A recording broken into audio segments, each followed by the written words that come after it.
Mga kaibigan at mga kababayan, bilang isang content creator, magbibigay lang ko ng komento doon sa mga kumakalat na yun ngayon na di umano ang rally ng Iglesia ni Cristo ay nababayaran ni First Lady Liza Marcos, kaya hindi natuloy ang rally.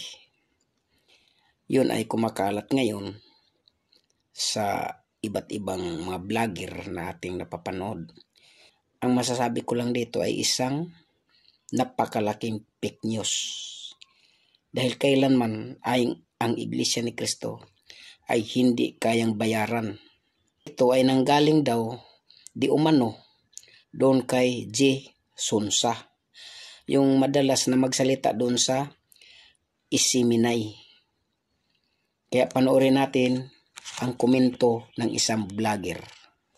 Araw mga kaibigan. Pag-usapan natin ngayon ang pinaka-latest na post ni Mr. J. Sonsa. 2 hours ago, ipinost niya ito.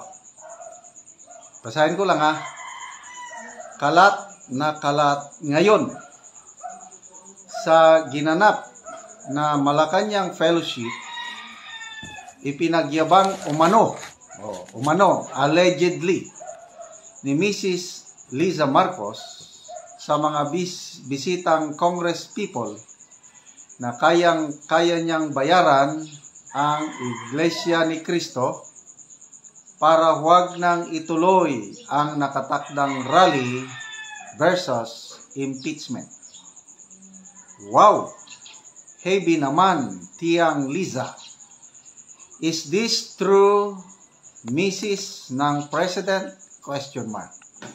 So, nagtatanong si Mr. J. Sonsa.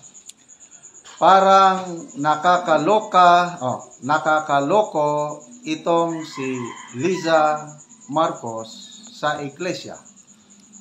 Ano? Naliliitan ka sa INC